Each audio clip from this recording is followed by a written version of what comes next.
vanhempien ja Hämeenlinnan Vihdin yhteiseen vaalipaneeliin, niin ehdokkaat kuin yleisökin. Tervetuloa. Tänä iltana meillä on täällä keskiössä ja puheenaiheena lasten, nuorten ja perheiden asiat. Ja koska tilaisuus videoidaan sekä ML:n että Vihdin vanhempien käyttöön, että se laitetaan myöskin nettiin näkyviin, niin jos yleisössä joku toivoo, että häntä ei kuvata, niin kertokaa se, kun on kysymysten aika, niin sitten jätetään se kohta kuvaamatta. Muuten päätökset kuvataan ehdokkaasti. Eli toivotetaan teille oikein antoisaa ja aktiivista iltaa. Ja pidemmittä puheitta esitellään teille juontajakaksikko ML Vihdin Paavo Mäkelä ja Vihdin nuorisovaltuuston puheenjohtaja Hanna Karjala. Olkaapa hyvä. Kiitos. Tämä menee kyllä aika kivasti ilman mikkiä, mutta kuvauksen takia niin otamme mikin käyttöön. Näin. Hyvät eduskuntavaaliehdokkaat, hienoa, että teitä on täällä 10 kappaletta.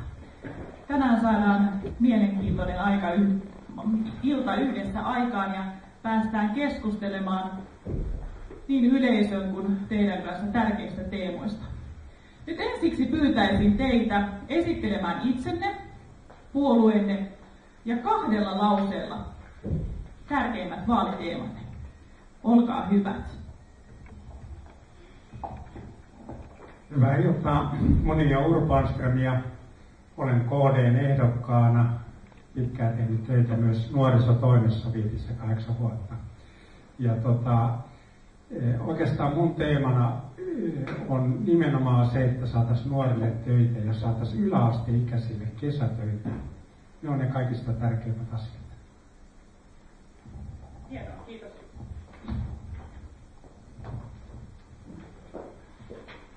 Hei, nimeni on Niina Hellström ja puolueeni on Ruotsalainen kansanpuolue.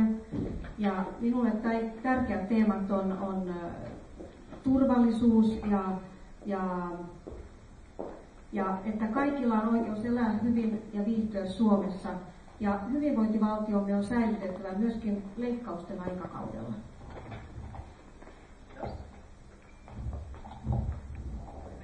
Meillä on kätevästi mikki tuossa noin, joka sitten lähtee kiertämään ilman piuhaa perästä.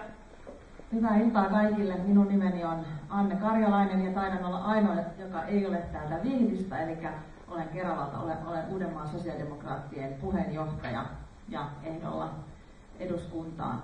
Mä itse työskentelen rehtorina tuolla JHL, eli Julkinen hyvinvointialueen liitto, ja mulle tärkeitä asioita on julkiset hyvinvointipalvelut ja tietysti sitten tämä osaaminen, eli kaikki koulutukseen liittyvät asiat. Ja vaikka 2 piti sanoa, niin mä sanon vielä 3. Mä itse pidän tärkeänä myöskin tietoyhteiskunta-asioita, eli kaikki pitää mukana tässä näissä yhteiskunnallisissa digitalisaatioon liittyvissä asioissa, että ketään ei saa jättää sitten siitä putoamaan pois. Iltaa vaan, mä olen Veli-Matti Laitinen ja Ojakkalaista yrittäjänä ollut 26 vuotta ja perussuomalaisten ehdokkaana ja 3 lasta, 1 lapsen lapsi, hevosia, kissoja ja koiria kotona. Harrastuksena jalkapallo ja frisbee-golf. Ja vaaliteemat luettelen ne vaan putkeen, niin mahtuu yhteen lauseeseen. Eli yrittäjän asema, kylien elinvoimaisuus, maahanmuuttoasiat, minimieläke ja omaishoito. Hyvää päivää. Olen Metsäkiven Sari täältä Vihdistä. Olen koulutukseltani äidinkielen kirjallisuuden opettaja. Tällä hetkellä työskentelen tuolla naapurikunnassa Karkkilassa. Mun vaaliteemat, luen ne vaikka nyt äkkiseltään lausen muodossa, ne on mulla tässä esitteenä puun muodossa. Tahdon rakentaa vahvempaa koulutusta, lapsuutta ja kodin arkea. Minulle on tärkeää myös puhdas suomalainen ruoka ja luonto, vapaus valita asuinpaikka sekä iäkkäistä ihmisistä huolehtiminen. Olen Tarja Omenainen ja olen ehdolla Vihreistä Uudellamaalla täältä Vihdistä. Asumme Nummelassa ja olen täällä lapsuuden ja nuoruuden viettänyt, mutta sitten opiskelun perässä lähdin Helsinkiin ja nyt ollaan tällaisia paluumuuttajia. Minulla on 11- ja 12-vuotiaat tyttäret, 2 Erbiliä, Pia ja Liino. Ja mulla alusta asti nämä lasten ja nuorten ja perheiden asiat ovatkin olleet sellaisia ykkösteemoja. Toki me tarvitaan sitä työtä ja taloutta nousuun, mutta mulla erityisesti on olleet nyt agendalla yhden vanhemman perheet, koska heitä on Uudellamaalla liki 50%. Ja ylipäätään monimuotoiset perheet. Heitä on tosi paljon. Erilaisia perheitä ja heidän asiat tulisi huomioida. Erityislapsille mä haen myös tasa-arvoista arkea.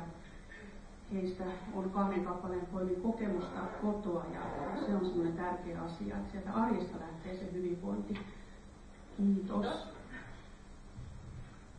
Purkisen Pia tästä Vihdistä. Otalammella asustelen nykyään ja kuten tuossa vieressäkin, niin on paluumuuttaja. Asustelen 18 vuotta täällä Nummelassa ja itse asiassa tässä auditoriossa on joku sen kerran aikaisemminkin esiintynyt paneelissa ja lauluesityksiä ja kaikkea muuta.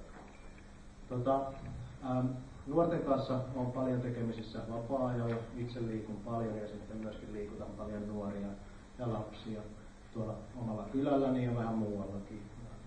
Urheiluseura toimintaa oikeastaan enimmäkseen.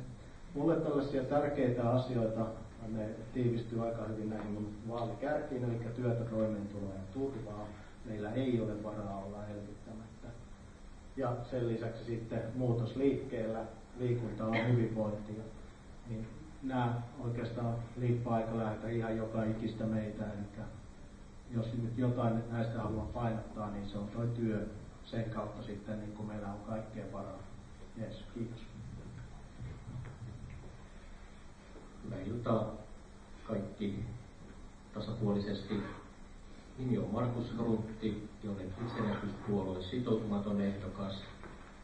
Työtä teen lasten ja nuorten kanssa ja toimin Karviasissa johtavana psykologina. Ja tämäkin koulu on siitä tuttu, että olen sitten Karppilan ja Vihdin lukioiden psykologipalveluiden ja teen ihan asiakastyötä lukiolaisten kanssa. Mitkä on mun teemat, niin oikeastaan suurin syy, miksi lähdin mukaan ehdokkaaksi, on tämän hetken demokratian tila ja se, että me ollaan luovutettu päätösvaltaa ja pois eduskunnalta ja Suomen kansalta. Eli oikeastaan mulla on yksi pääteema, suora demokratia ja päätösvallan palauttaminen takaisin kansalle, jolle se kuuluu perustuslain mukaan. Joo, hyvää iltaa kaikille. Mä oon Tuija Sundberg, puolue on Kokoomus. Täältä Vihdin Nummelasta, lapsiperheen äiti, Vihdin kunnanhallituksen puheenjohtaja, ammatiltani lakimies, työskentelen puolustusvoimissa lakiasiainjohtajana. Vaaliteemoista. Mulla on turvallisuusasiat tärkeänä teemana ja niihin liittyen myöskin ihan arjen turvallisuus, jokapäiväiset kysymykset, turvallisuus kouluilla, kouluteillä, liikenneturvallisuus, kevyen liikenteen väylät ja niin edelleen. Ja sitten toisena ehkä kattavana isona teemana, jonka alle kuuluu paljon, on tulevaisuusteemat. Eli mä haluaisin kysyä sitä, että millaisen Suomen me olemme jättämässä ja haluamme jättää lapsillemme ja lapsenlapsillemme ja toisaalta miten pidämme huolta siitä sukupolvesta, joka tämän Suomen, tämän yhteiskunnan meille on rakentanut.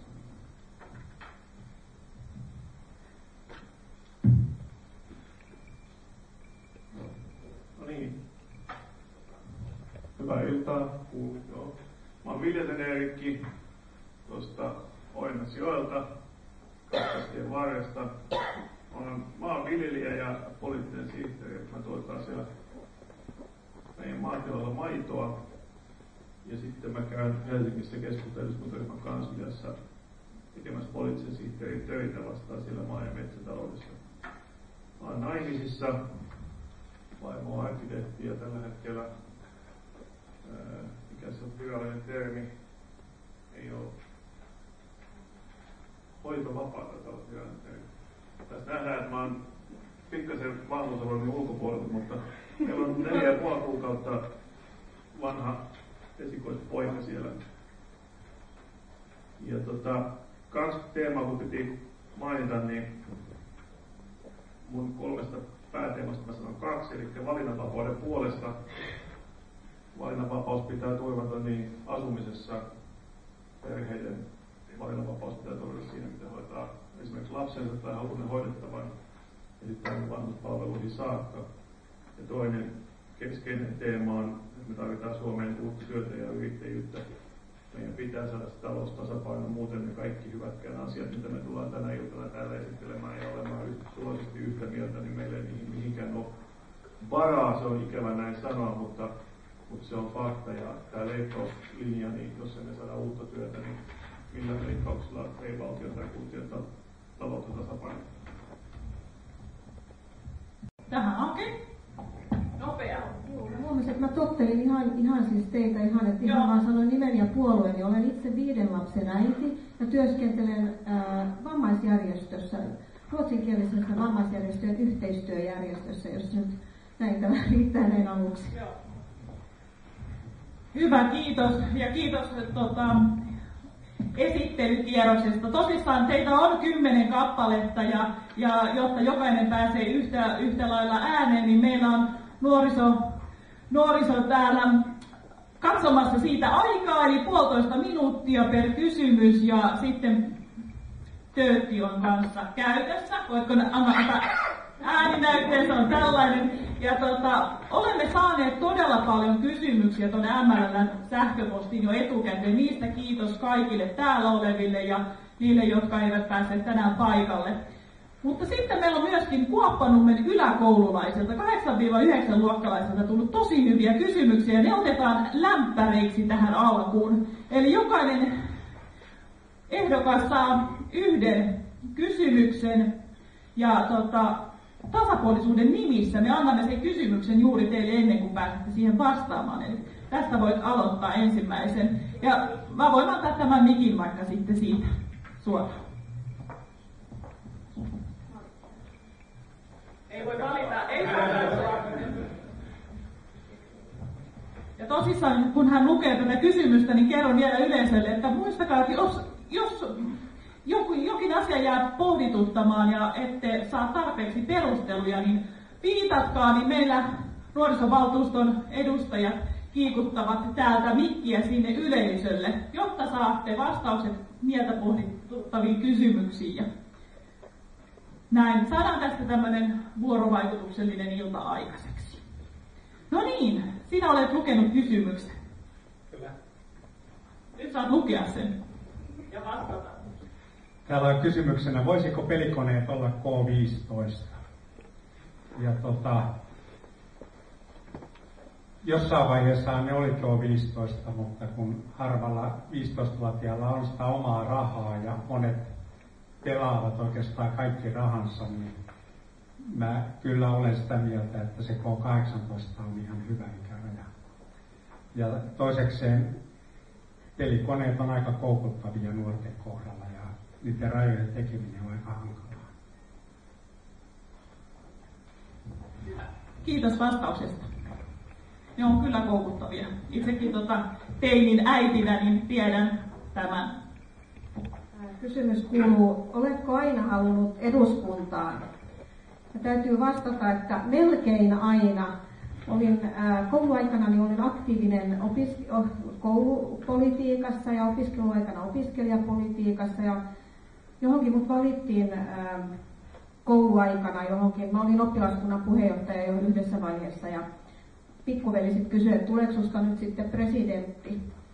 Eli kyllä nämä yhteiskunnalliset kysymykset on ollut ihan läpileikkaavia asioita ja kiinnostus yhteiskuntaan ja vaikuttamiseen on ollut tärkeitä minulle. Ja tällä hetkellä olen aktiivinen Espoossa kunnallispolitiikassa mukana, olen varavaltuutettu siellä. Riittääkö vastaukset? Joo. Kyllä, kiitos. Ja nyt tässä juontajan ominaisuudessa pyydän vielä tiivistämään, eli 2 lauseella siihen kysymykseen vastaus. Kiitos. Tässä kysytään, että pizza vai kebab? Ja molemmat on erittäin hyviä ja mä valitsin sitä pizzan. Ja sen verran vielä jatkan, että mä olen tässä vaalikampanjan aikana niin pitänyt esille tätä ruokateemaa, eli ruoka on myös muutakin kuin maatalouspolitiikkaa tai kokkiohjelmia, eli useat naiset tekevät sitä ruokaa meille niin kouluissa vanhusten laitoksissa ja muuallakin, ja se usein jää huomaamatta, ja tietysti sitten myös tähän liittyy nämä palkkakysymykset, mutta että tämä on ollut sellainen teema, mitä olen tehnyt esille. Jääkin saa ruokaa. Sitten seuraava. Joo, tämä onkin paha. Mitä tekisit alaikäisille kännäjille, kun niiden määrä lisääntyy? Ei mun mielestä tähän nyt ole mikään muu konsti, mikä on kaikkein tehokkainen, eli valistusta nuorisolle ja myös kotiin. Miksi ryhdyit ehdokkaaksi?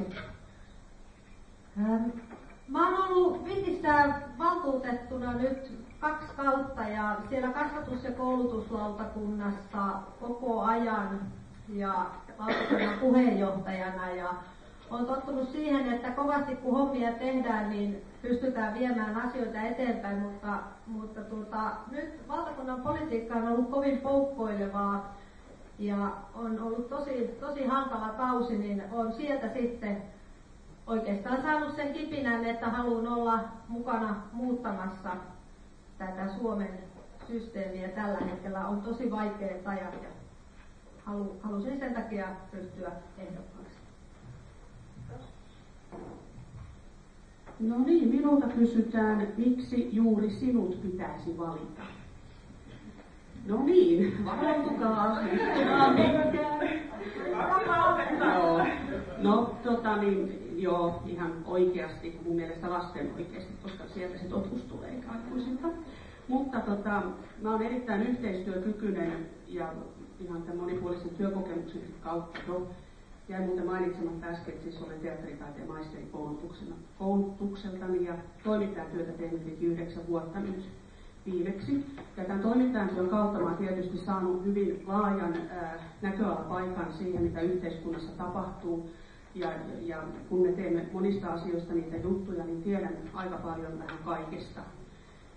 Ja mä oon myös hyvä oikean tiedon etsimisessä. Se on nimittäin tosi tärkeää, että ratkaisut tehdään oikean ja ajantasaisen tiedon pohjalta. Ja mä olen myös aikamoinen sitkeä sissi, että kyllä mä sitten jaksan puurtaa niiden asioiden eteen, että koen hyväksi.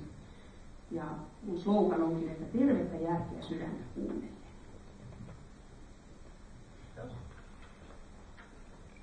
Mä sain sitten tämmöisen, että jos saisit 1 000 000 euroa, mikä parantaisit yhteiskunnasta. Niin mäpä nyt tähän nyt sitten nämä mun 2 teemaa, eli liikunnan ja sitten työn yhdistän ja rupesin rakentamaan lähiliikuntapaikkoja, että ihmiset pääsisivät enemmän liikkumaan ja samalla syntyisi työtä, joka sitten monien kerrannaisvaikutuksien kautta maksaisi itse takaisin ja sitten meidän yhteiskunnassa myöskin saataisiin enemmän verotuloja ja näin sitten homma rupeaa rokkaamaan paljon paremmin. Jos pääset eduskuntaan, niin minkälaisen auton ostaisit?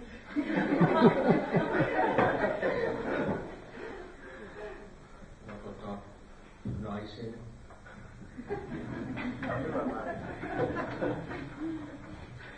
Se oli niin nopea puheenvuoro, että ei jättänyt mulle yhtään miettimisaikaa ovellettu. Kysymys on, miten pystyisit parantamaan Suomea? No, kansanedustajana varmasti kaikista parhaiten yhteistyöllä. Eli tekemällä oman ryhmän sisällä muiden puolueiden kanssa ja sitten äänestäjiä, kansalaisia kuunnellen hyvää yhteistyötä ja ottamalla vastaan niitä ideoita, jalostamalla niitä ja myöskin selvittämällä faktoja, kuuntelemalla asiantuntijoita. Että tämä on niin se tekemisen tapa ja sitten se tekemisen kohteet varmasti olisi esimerkiksi työpaikkojen luominen nimenomaan yksityiselle sektorille ja yrittäjien aseman parantaminen ja myöskin sitten palkansaajien eläkeläisten verotuksen keventäminen ja ostovoiman ja sitä kautta kilpailukyvyn parantaminen.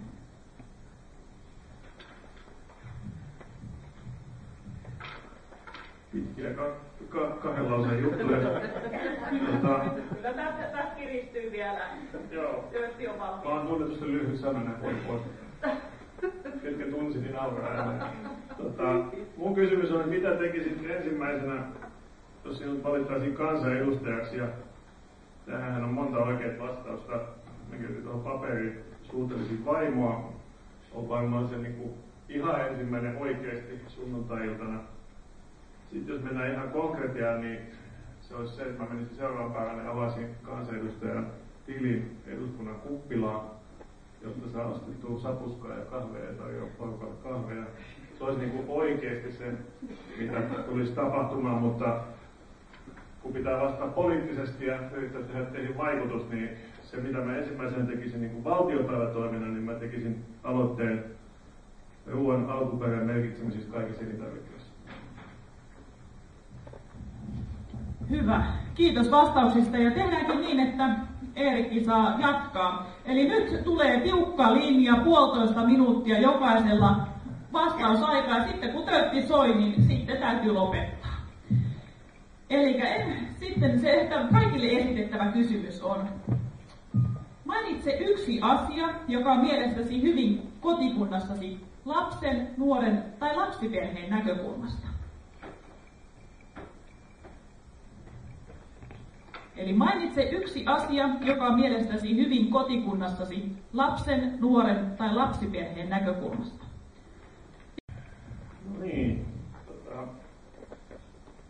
Meillähän on moni asia Vihdissä hyvin, vaikka yleensä nousee julkisuudessa esille vain ne, missä on jotain parannettavaa. Ja mä sanon tämmöisen puoliajankohtaisen, pöly ei ole vielä laskeutunut ja se on niin tärkeä asia, että mä sanon sen. Ja se on koulujen saavutettavuus pienimmille koululaisille.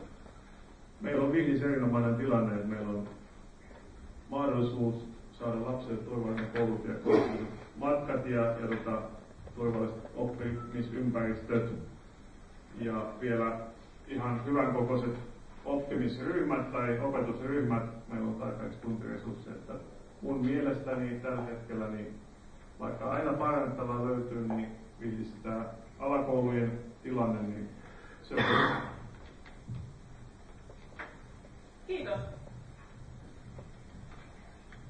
Kellot on asennettu. Seuraava on hyvä. Ja kysymys oli sama.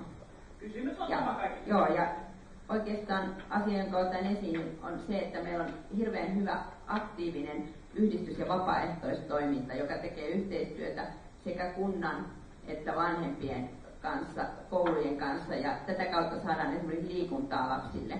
Että mä oon huomannut, että esimerkiksi tämmöiset koulujen liikunnalliset iltapäiväkerhot on toteutettu urheiluseuran ja koulun yhteistyönä, mikä on hirveän hyvä esimerkki siitä, että tämän tyyppistä voitaisiin tehdä lisääkin. Ja tämmöinen niin liikunnallinen elämäntapa täällä Vihdissä kyllä voidaan lapsille tuottaa, jos vain näin halutaan.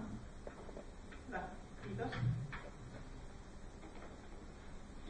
Itse työskentelee täällä ja tietenkin toivoo, että Karviaisen lastenliikunnan ovat hyvin. Ja uskon, että ne on hyvin. Sitten kuntalaisena itsenä, niin minulla on pieni 4,5-vuotias lapsi, ja mä oon siitä hänen syntymästään nähnyt sitä pikapalveluita, mitä Vihti tarjoaa pienen lapsen perheelle. Niin mä oon itse tosi tyytyväinen ollut neuvolatoimintaan ja päivähoitotoimintaan. Niin jos yksi pitää sanoa, niin ainakin päiväkotitoimintaa Vihdissä on. Niin kyllä nämä tukipalvelut kautta niin sen lapsen elinkaaren niin on Vihdissä hyvällä mallilla. Että niin Karviainen kuin koulut toimii erinomaisesti Vihdissä. Niissä on saatavilla tukipalveluita, jos niitä tarvitsee, ja myöskin se perusopetus ja perus on niin kohdalla. Ja tuo, minkä Tuija mainitsi tuossa, niin kyllä siinä on kunnalla todella suuri merkitys, että meillä on näitä liikuntapalveluita saatavilla, vaikka se yhteiskunnassa seurojen kanssa tehdäänkin, niin kunta kyllä avustaa seuroja todella paljon. Mä varmistin Karviaisesta tämän ihan omasta mielenkiinnosta, ja uusi sosiaalihuoltolaki toimii jo Karviaisessa. Eli se, että saa lapsiperheet kodinhoitoapua halutessaan ilman lastensuojelun asiakkuutta jo nyt. Musta se on yksi hyvä asia. Ruoka, mä nyt vähän samoja oli, niin ruoka. Täällä on hyvät erikoisruokavaliot kaupoissa, kun meillä on sellaisia kotona, olen tarkka siitä ruuasta. Ne ovat lisääntyneet ehkä vähän mun painostuksestakin, mikä on ihan hyvä asia, koska myös sellaisia lapsia ja perheitä on. Täällä on ihan mahtava luonto. Me harrastetaan sitä, että me pistetään kaikki somet kiinni, valot pois himasta ja lähdetään esimerkiksi Kokkokalliolle juomaan iltakaakao. Ja se tekee näille esiteini iässä oleville tyttärille erinomaisen hyvää. Ja sitten tosiaan tämä vireä yhdistystoimista, esimerkiksi nämä MLR-perhekahvilat, joita on niin kuin useassa kylässä täällä Vihtissäkin, niin se on hienoa vertaistukea näille, joilla on pienet lapset ja ollaan paljon kotona. Erinomaista. Mietin, että mistä on saatu hyvin paljon positiivista palautetta vanhemmilta, niin se on ollut ilman muuta vihtiläinen varhaiskasvatus. Varhaiskasvatuslaki on jumittanut pitkään eduskunnassa, nyt se on sieltä osittain mennyt läpi, mutta Vihti on ollut siinä ihan etukenossa. Vihdistä on monta asiaa saatu eteenpäin paljon nopeammalla tahdilla. Esimerkiksi oppilashuollon asioita on onnistuttu viemään sinne varhaiskasvatuksen puolelle jo nyt. Samoin Vihdissä on avoimia päiväkoteja, avoimia varhaiskasvatuskerhoja niille lapsille, jotka eivät sinne päivähoidossa ole. Ja sitten on vielä tämmöistä innovatiivisuutta, on esimerkiksi metsäeskari, tämmöisen luontoeskari nimeltään. Paljon sellaista hyvää pieniä ja isoja asioita. Joo, metsäkin saattaa harrastusmahdollisuuksista, mutta sehän sieltä tuli, jos mun pitää puhua luonnosta, sekin tuli. Ja puhutaan myös harrastusmahdollisuuksista vähän, että verrataan sitä siihen, kun minä olin nuori, niin kyllä se on hirmusti tullut lisäämään kaiken maailman erikoislajeja sun muita. Ainoa negatiivinen puoli tässä on, että nämä harrastusten hinnat alkaa olemaan joissakin lajeissa aika mahdollinen. Meillä Keravalla on se tilanne, että meillä on taloudellisesti aika hyvät ajat tällä hetkellä. Viime vuoden tilinpäätöskin näyttää yli 7 miljoonaa ylimääräistä siis jäi käyttämättä rahaa viime vuodelta. Ja jos nyt sitten tällaisia hyviä asioita nostaisin, mä oon aina pitänyt meillä niin, että meidän päivähoito on erittäin loistavaa, eli me kehitettiin se 90-luvulla. Ja meillä on lähti silloin mukaan tällaisia kolmannen sektorin toimijoita, muun muassa Keravan MLR pitää meillä, että päiväkoti, meillä on saksalaista, on englantilaista ja ruotsinkielistä päiväkotia ja 2 urheilupäiväkotia ja on taidepäiväkotia ja niin edespäin. Sen lisäksi sitten tietysti täällä tulikin jo esille, että meillä on hyvin myöskin monipuolista kerhotoimintaa ja avointa päivähoitotoimintaa ja sitten vielä kodinhoitotuki. Sitten myöskin meillä on hyvät harrastusmahdollisuudet ja esimerkkinä nyt sitten vaikka musiikki, eli jos te katsoitte Maikkarin Hevi-iltaa sunnuntaina, niin Stone on Keravalta, että meillä on hyviä mahdollisuuksia harrastaa musiikkia.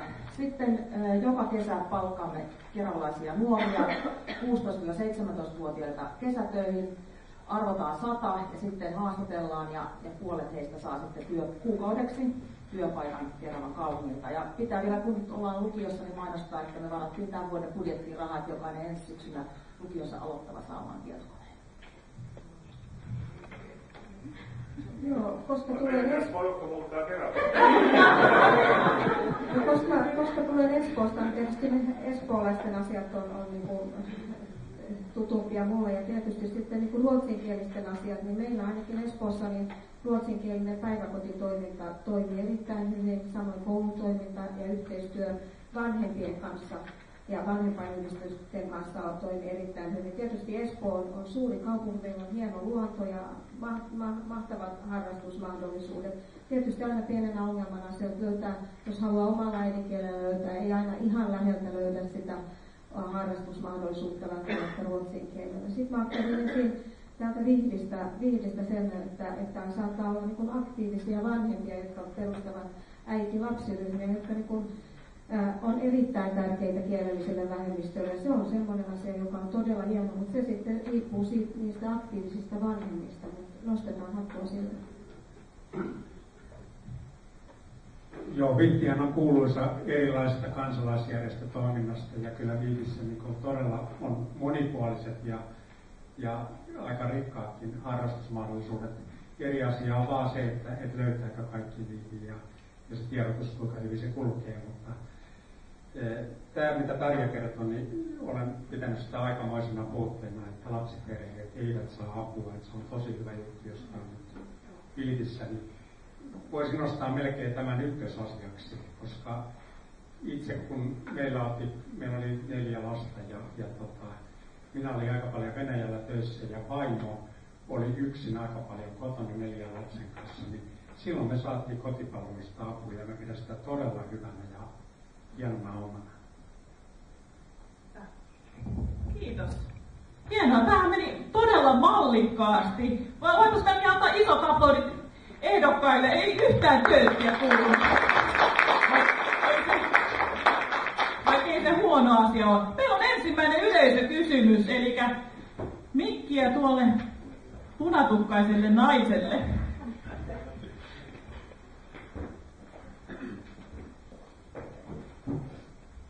Joo, kiitos. Eli mä oon Mallin Päivi. Pitkään töitä tehnyt lastensuojeluasiakkaiden parissa lähinnä teini-ikäisten. Mä allekirjoitan kaikki, mitä te sanoitte tästä hyvästä palvelusta, mutta Tapiolle haluaisin esittää tarkentavan kysymyksen. Sanoit, että meidän kunnassa eli Vihdissä nuorten ja lasten tukipalvelut on hyvin hoidettu. Mulla on erityisesti teinien kohdalta täysin vastakkainen käsitys. Mä haluaisin tietää, mihin sä perustat sen kommenttisi, että teini-ikäisten tukipalvelut on hyvin järjestetty. Ja toivon, että otat nyt mukaan myöskin marginaaliryhmät, eli psyykkisesti oireilevat ja niin edelleen. Kiitos. Joo, siis mä perustan sen siihen, että peruskouluissa on saatavilla näitä tukipalveluita aika hyvin. Ja mun käsityksen mukaan myös ollaan saatu aika hyvin niin kuin siirrettyä sitten sieltä peruskoulujen kautta sitten näitä enemmän oireilevia nuoria eteenpäin. Tietysti varmasti niinkin on, että ei välttämättä aina niin kuin tarve apuun ja sitten se apu, niin ei ne aina kohtaa. Että oikeastaan jos niin kuin tästä haluaisin niin kuin enemmän saada tietoa, niin mä melkein kysyisin tästä vierestä, koska tässä on henkilö, ketä on näiden asioiden kanssa niin kuin työtehtäviensä puolesta tekemisissä, että jos hän voisi tarkentaa vielä siitä, että osuinko oikeeseen vai menikö ihan metsään. Joo, kiitos. Kerro vaan toki, mutta sen takia mä esitin tämän kysymyksen sinulle, koska sinä nostit sen esille, että tämä asia on hyvin. Meillä on itse asiassa seuraava kysymys jokaiselle ehdokkaalle tuosta ennaltaehkäisevästä lastensuojelusta. Huomasin, että täällä oli muutamia puheenvuoroja. Sopiiko, että mennään tähän yhdessä ja kaikki pääsevät osallistumaan tähän seuraavaan kysymykseen? Eli vielä uudestaan kysymys. Miten ehkäisevä lastensuojelutyö on mielestäsi tällä hetkellä hoidettu ja mitä parannuksia tulisi tehdä? 1,5 minuuttia jokaiselle. Olkaa hyvät.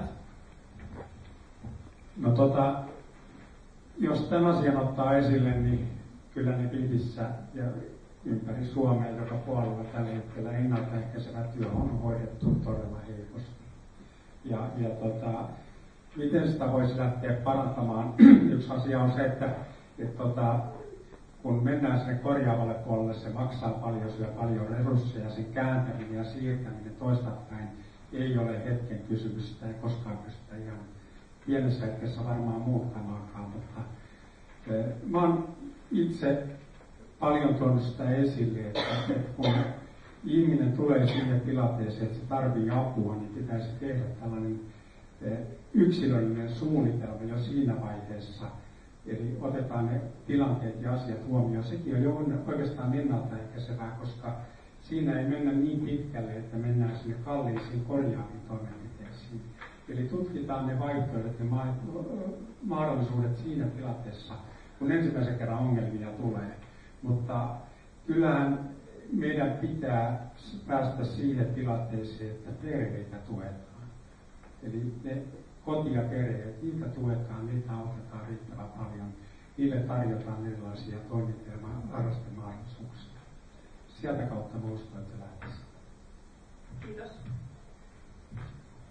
Joo, mä olen vähän samaa mieltä, että edelleen tähän ehkäisevään työhön vaaditaan lisää resursseja, mutta uskoisin, että tämä sosiaalihuoltolaki on nyt osa sitä, että sillä saadaan, juuri kun tässä mainittiin aikaisemmin, että perheet saa tukea ilman, että on tämä lastenhuollon asiakkuus, niin tämä on todella tärkeää, että perhe saa apua ajoissa. Ja se voi olla tosiaan ihan käytännön apua, että joku tulee kiskaamaan tai joku on lasten kanssa, niin se on tärkeää. Sitten niin yleensä tämmöiset matalan kynnyksen palvelut mahdollistettaisiin niin lapsiperheille kuin sitten myöskin nuorille ja vähän vanhemmille, että helposti saadaan palveluita ja löydetään samalta luukulta palveluja.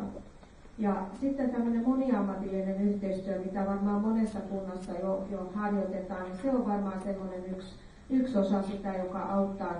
Pystytään viranomaiset yhdessä, poliisi, koulu, terveydenhuolto, sosiaalitoimi tekee niin kuin yhdessä työtä ja jos tulee tapauksia, niin voi olla yhteistyössä sitten, niin sitä kautta pystytään varmaan niin kuin saavuttamaan hyviä tuloksia. Sitten tässä mainittiinkin joku tuki, vanhemmuuden tuki, että välillä on se, että ei vanhemmat oikein osaa olla vanhempia, ne ei tiedä, että voidaanko laittaa rajoja lapsille ja näin, niin tähän mä luulen, että pitää myöskin. Ja tässä on varmaan kolmannen sektorin toimijoilla niin on erittäin hyvät mahdollisuudet tehdä työtä.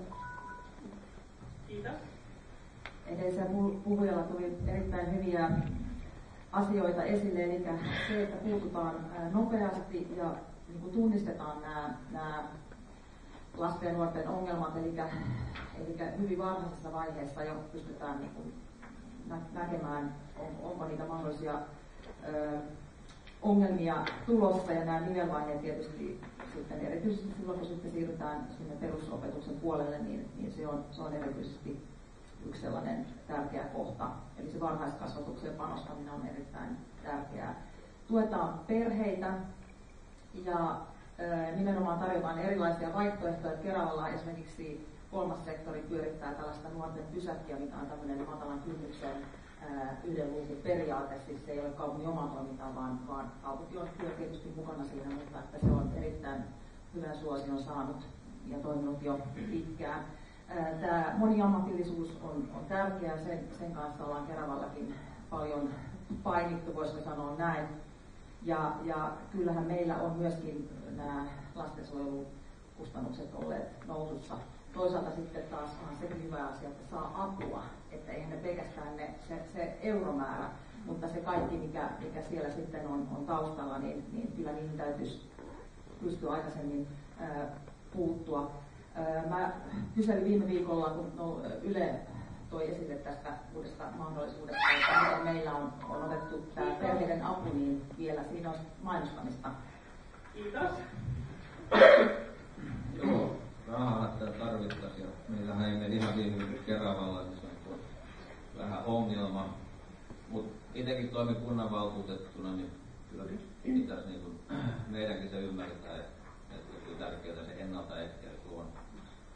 Toi just, että otetaan noita järjestöjä mukaan, esimerkiksi liikunnassa, niin tähän suurin osa pyöritetään noilla järjestöillä, ja sinne kun panostetaan, niin tulee periaatteessa moninkertaisena takaisin. Ja just kynnysten madaltaminen hakee apua ja yhteistyö kaikkien viranomaisten välillä. Niin se on aika surullinen tosiasia, että valtaosa syrjäytymisvaarassa myöhemmin olevista nuorista niin näkyy siellä jo oireilu siellä ihan varhaiskasvatuksessa, ja silloin siellä päivähoitopuolella pitäisi pystyä tulemaan tueksi, ja siinä on tullutkin nyt paljon parannuksia tällä hetkellä. Siellä on tosiaan yhteistyötä tiivistetty, ja kyllä siellä on kyse myös siitä, että päivähoitoryhmätkään ei saa valtavan isoiksi paisua.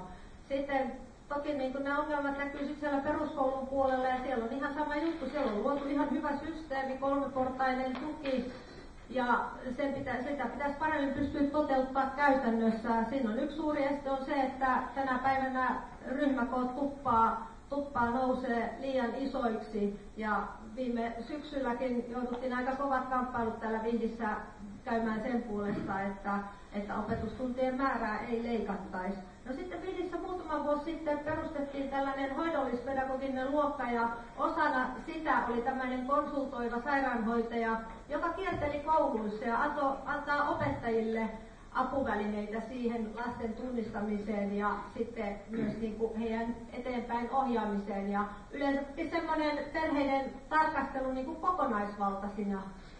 kokonaisina on tärkeää. Et Suomessa on pikkasen ollut semmoinen perinne, että autetaan lasta tai autetaan toista vanhempaa tai sitten toista vanhempaa. Mutta me tarvitaan sellainen uusi kulttuuri, että autetaankin oikeastaan koko perhettä. Joo, sitä yhden lukun periaatetta minäkin tässä peräänkuulutan, eli otetaan se avuntarvitsija, on sitten perhe tai lapsi, katsotaan sitä kokonaisuutta. Mä väitän, että se ei varmasti tule kalliimmaksi kuin se, että yhdeltä lukulta haetaan sitä tukea, sosiaalista tukea, ja sitten alle 16-vuotiaan vammaistuki haetaan Kelalta, ja sitten taas joka apu haetaan aina omalta lukulta, keskitetään ja katsotaan yksilöllisesti koko perheen tarpeet. Vihdissähän muuten on nämä ennaltaehkäisyn toimet näkyneet siinä, että ne raskaat ja kalliit huostaanotot vähenivät, kun sen ennaltaehkäisyn panostettiin jo neuvolassa. Näin, ehkä joku teistä kunnanvaltuutettu osaa vastata, kuinka paljon, mutta säästöä tuli. Tämä varhainen tuki sinne kotiin, jos lapsi sairastuu vaikka syöpään, menetetään koko kontrolli siinä perheessä, siellä äiti joutuu jäämään töistä pois ja lapsi ei saada sitä tukea ajoissa sinne, ja sitten viime kädessä lapselle tämä tuki oli se, että hänet olisi otettu huostaan. Eihän siinä ole mitään järkeä. Siinä ei vaan ole mitään järkeä. Joo. Niin, siihen löytävään työhön ja nimenomaan sieltä niin kuin ihan pienestä lähtien se pitäisi se panostus laittaa, eli ihan niin kuin kehdosta hautaa meiningillä, niin sieltähän se löytyy, että se, että jos nyt nuoret oirehtii, niin sehän on merkki siitä, että me ollaan joskus 10-15 vuotta sitten tehty jotain väärin. Ja se, että jos ei meillä ole välttämättä resursseja ihan kaikkeen niin puuttua, niin se vaan tässä taloudellisessa tilanteessa on ikävä kyllä niin. Ja mun mielestä niitä resursseja pitäisi sinne nuorisotyöhönkin olla paljon enemmän laittaa, mutta en ole diktaattori eikä sitä itse pysty pelkästään säätämään. Mutta kuitenkin, ja tässä on tullut hirveän paljon niitä ajatuksia siitä, että juuri nimenomaan sitä koko perhettä pitää hoitaa, ei pelkästään niin sitä oirehtivaa nuorta tai lasta tai jossain tapauksessa jopa vanhempaa, vaan se koko perhe pitää ottaa siihen hoitoketjuun mukaan.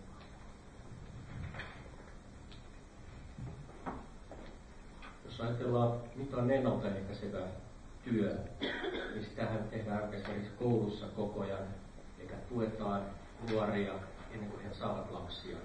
Toinen, mitä tehdään paljon kuin Viidissä, on se, että karkeasti panostetaan sitten näiden pienten lasten tai huoltajien tukemiseen. Esimerkiksi perheneuvolassa nyt ollaan laajennettu sillä, että myös niin 0-3-vuotiaiden lasten kanssa työskennellään, eli on rajattu sitä, että vasta 3 eteenpäin. Sitten sosiaalihuoltolaki, niin mun mielestä siinä niin valtakunnassakin on havahduttu siihen, että perheet tarvitsevat tukea ja mitä matalammalla kynnyksellä he pystyvät sitä saamaan sen paremmin. Nyt on ollut valitettavasti aikaisemmin, että lastensuojeluilmoituksen kautta perheellä on pystytty järjestämään tukea, mutta nyt tämän uuden lain myötä sitten heitä voidaan tukea ennen kuin on ilmennyt se lastensuojelun tarvekaan. Mun mielestä se on hieno uudistus. Joo, tässä onkin varmaan jo sanottu aika paljon, mutta siitä huolimatta yritän vielä uutta näkökulmaa. Eli kyllä mä itse näkisin, että ennaltaehkäisyn painopiste pitää nimenomaan olla sen varhaiskasvatuksessa, että silloin kun päästään ajoissa kiinni, ja tuossa tuli vieressä hyvä kommentti siitä, että neuvolatoimintaakin voidaan niin kuin entistä enemmän suunnata sillä tavalla, kun havaitaan, että ketkä erityisesti tarvitsisivat, ketkä perheet silloin jo vauvavuosina sitä tukea. No sitten pitäisi viranomaisten välistä tietojenvaihtoa parantaa sillä tavalla, että byrokratia ei estä sitä, että tärkeät merkitykselliset tiedot perheestä siirtyy viranomaisesta toiselle, ja muutenkin byrokratia pitäisi vähentää, että asiakkaan olisi helpompi tulla sinne sosiaali- ja terveyspalveluiden piiriin yhä enemmän yhden lukun periaatteen kautta. Ja ennaltaehkäisytyössä haluaisin lisää suunnittelua ja toimintavapautta saataisiin sinne ruohonjuuritason tekijöille, jotka näkee sen tilanteen, jotka on siinä niin kuin ajan hermolla ja on asiantuntijoita siinä omassa työssään, että niin kuin ei liikaa ja liian ylhäältä säänneltäisi heidän työtään. Ja sitten osittain ehkä jo siinä vaiheessa, kun ollaan jo jotakin ehkä korjaamassakin, niin ei pelkkää lääkitystä. Et silloin kun annetaan lääkitystä, pitäisi aina antaa jotakin muutakin hoitoa. Et se, että jos annetaan lääkkeet, sanotaan mene kotiin, niin se ei ole mun mielestä hyvä malli. Ja sitten tuo lastenhoitoapu, hyvä uutinen tuo, että sitä on saatavilla, mutta myöskin helpottaisi sitä, että saisi maksua vastaan lastenhoitoapua. Että myöskin hyvätuloisetkin perheet, joilla saattaa olla kuitenkin ajankäytön ja muun kanssa ongelmia, niin vähemmällä byrokratialla voisi tilapäisesti palkata itselleen lastenhoitajia, ja sekin helpottaa sitä perheiden jaksamista. Kiitos. Lastenhoitoahan ML:llä tarjoaa. Meillä on erittäin hyvä lastenhoito ja välityspalvelu. Anna heidän lastensuojiin. Eikö voisi vihjata postille, että ne voi ottaa nyt senkin hoitaakseen? No, siinä meni muuta hyvä pointti tuossa tässä just ML:llä apua menisin korostaa, mutta tässä on mainittu, että ketään on valtuutettu, niin mä oon myös valtuutettu 5.4. kautta valtuustossa ja keskustavaltuuston puheenjohtajana toimin. Tässä on OPET mainittu ja etsivät nuorisotyöt taidettiin mainita ja päivähoidon panostukset ja siellä huomion kiinnittäminen semmoisiin, että jos jollain on menossa vähän heikompaa suuntaan ja kouluihin parhaiten puuttumisen kautta. Mä ajattelin nostaa esille semmoisen ikivanha ja varmasti ei trendikään asian kuin kotiavun. Tässä on viitattu siihen, että ML:n asiakin niin vähän sama asia. Ja keskusta on nostanut yhdeksi, meillä on vain 5 vaaliteemaa vuoteen 2025. Ja yksi niistä on, että kodeissa voidaan hyvinvointia kapenevat. Ja siinä on yksi keino tämä kotiapu, siellä on sitten omaishoito ja kaikkea muutakin. Mutta kun eletään taloudellisesti niukkoa aikaa, niin tämä kotiapu on yksi asia, mihin keskusta tulee satsaamaan, jos mandaatin siihen saa. Sitten on täällä mainittu viranhaltijoiden yhteistyötä ja tukevia toimia. Nämä on kaikki tosi hyviä. Mä ensimmäisessä puheenvuorossa viittasin jo siihen, että me tarvitaan työtä ja verkoa, että meillä on varaa tämä resurssoida, ja se on mun mielestä tässäkin se kulminaatiopiste. Me tiedetään kaikki, mitä pitää tehdä, mutta me ei tiedä, miten me se maksetaan, mistä me rahat otetaan, vaikkakin ne sitten pitkään tähtäimellä säästää rahaa. Puheenvuoroa. No kun me tässä todettiin tästä kotiavusta, että tietysti hyvä, jos keskusta sen hoitaa, kun se on hoidettu jo. Mutta se, että sitä ei löydetä, se on se ongelma. Että pitäisi mainostaa sitä. No niin, hyvä, sitä tuli nytkin tästä. Erik. Niin, tämä liittyy myös siihen, että kuka sen maksaa ja miten se on jokaisessa kunnassa saatavilla. Taataan se, että jokaisella on mahdollisuus saada kotiapua. Nyt se ei ikävä kyllä toteudu. Kiitos. Joo. Ole hyvä. Joo. Sitten hänen jälkeen mennään seuraavaan kysymykseen. Joo. Mua kiinnostaa sellainen asia, koska paljon puhutaan siitä, että yhteiskunnan pitää puuttua ja yhteiskunnan pitää tehdä jotakin. Mun mielestä pitäisi myös kysyä sitä, että mitä yhteiskunnassa on muuttunut, että ollaan tässä tilanteessa. Eli jotain meidän rakenteessa on muuttunut, mikä aiheuttaa tätä ongelmaa. Ja pitäisi myös tutkia ja selvittää, mikä se on tehty. Hyvä. Ilman muuta. Pieni hetki, saat mikrofonin. Joo, täällä on Pekka Ranta. Ja tähän uppaan kysymykseen olisin kompannut sen verran, että tässä keskustelussa 2 asiaa ei tullut mainittua, mutta mun mielestä on aivan oleellisia ennaltaehkäisevän työn kannalta. Yksi on se, että meidän perheet hajoaa, puolet perheestä hajoaa ja se on erittäin suuri osasyyllinen moniin ongelmiin ja se, että sitä kotiapua tarvitaan. Ja sitten toinen asia on alkoholipolitiikka. Monet meidän perheiden ongelmista juontaa siihen meidän alkoholikulttuurin. Ja nämä 2 asiaa on sellaisia tabuja, mistä on kauhean vaikea meidän yhteiskunnassa puhua politiikan suulla. Ja jollakin tavalla tätä kulttuuria pitäisi pystyä muuttamaan, että voitaisiin näistä asioista puhua oikealla nimillä. Että miten me voitaisiin kääntää sitä suuntaus toiseen suuntaan, että ihmiset kokisivat sen, että perheet säilyy eheinä, niin siinä voitaisiin tehdä työtä. Ja esimerkiksi kristillisissä seurakunnissa on pitkään tehty tätä avioparityötä ja itsekin on käynyt jo 4 kertaa tämmöisellä avioparileirillä. Eikä se miehenä tunnu ollenkaan pahalta, että sinne jopa haluaa mennä. Tässäkin voi tulla kulttuuri, jos vaan lähdetään katsomaan asiaa tältä näkökulmasta. Kiitos. Jaha, täällä on käsiä pystyssä. Tehdään niin, että missä se mikrofoni on? Otetaanko kierros tähän kaikilta? Kaikki, jotka haluaa sanoa, niin se on 0,5 minuuttia. Tähän näin. Pekka puhuu viisaita, mutta mä nostaisin vielä 2 asiaa tähän rinnalle. Se on se, että meidän pitää päästä pois tämmöisestä häpeästä, mikä liittyy monesti näiden apuhakemiseen tai siihen, että sitä vastaanotetaan. Että jokainen meistä voi väsyä, jokainen voi olla avun tarpeessa, että tästä häpeästä pitää päästä pois. Meidän pitää tuntea myös vastuuta toinen toisistamme. Nähdä, kun jollain loppuu voimat tai uupuu tai alkaa mennä ja tukea tai koittaa niin auttaa. Puuttuminen on ehkä vähän vahva sana, mutta kuitenkin nämä vielä on. Joo, en pyytänyt puheenvuoroa, mutta voisin tietysti todeta, että se on totta, että paitsi että häpeän kulttuuri, myös semmoinen syyllistäminen, niin semmoista kulttuuria me ei myöskään kaivata, vaan että saataisiin semmoinen henki meidän yhteiskuntaan, että tuetaan ja havainnoidaan sitä omaa ympäristöä ja kysytään naapurilta, että miten sä voit ja kysytään ystävältä ja kysytään ajoissa ennen kuin ne ongelmat sitten kärjistyy. Kyllä.